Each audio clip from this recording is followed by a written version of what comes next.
एकेकाळी बॉलिवूडचा chocolate boy म्हणून ओळखले जाणारा अभिनेता अक्षय खन्ना. अक्षय खन्नाचं असं म्हणणं आहे, की मला अक्षय खन्नापेक्षा औरंगजेब म्हणूनच जास्तीत जास्त ओळखलं पाहिजे. औरंगजेब म्हणून माझा जास्तीत जास्त तिरस्कार केला पाहिजे. तेव्हाच माझी भूमिका सार्थ झाली असं मला वाटेल. मित्रांनो, छावातला औरंगजेब. तसं पाहता औरंगजेबाची भूमिका साकारण्यासाठी अवघडच आहे. कारण की एक क्रूर शासक, त्याचबरोबर एक दबदबा निर्माण करणारं पात्र म्हणून हा अभिनय करायचा होता. यासाठी कास्टिंग झालं ते अक्षय खन्नाचं.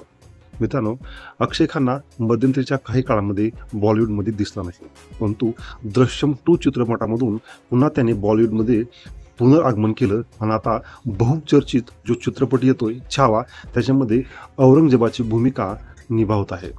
छत्रपती संभाजीराजे हाताशी सापडत नाहीत, त्यामुळे आपल्या सैन्याचं खूप नुकसान होते हे लक्षात येताच रागावून 82 साली औरंगजेबाने जी टोपी खाली टाकली आणि ती टोपी छत्रपती संभाजीराजे यांना पकडल्यानंतरच मी घालणार अशी घोषणा केली. तो सीन देखील ट्रेलरमध्ये दाखवलेला आहे. मित्रांनो, येणाऱ्या काळामध्ये हा इतिहासातील बहुचर्चित सिनेमा 14 तारखेला चित्रपटगृहामध्ये प्रदर्शित होत आहे आणि यामध्ये अक्षय खन्ना ही औरंगजेबाची भूमिका साकारत आहे.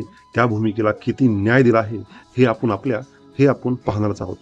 त्याचबरोबर विकी कौशल हा छत्रपती संभाजीराजे यांची भूमिका निभावत आहे आणि ही भूमिका निभावत असताना त्याला निर्मात्याने एकच गोष्ट सांगितली होती, ती म्हणजे तुला फक्त सिंह दिसायचा आहे.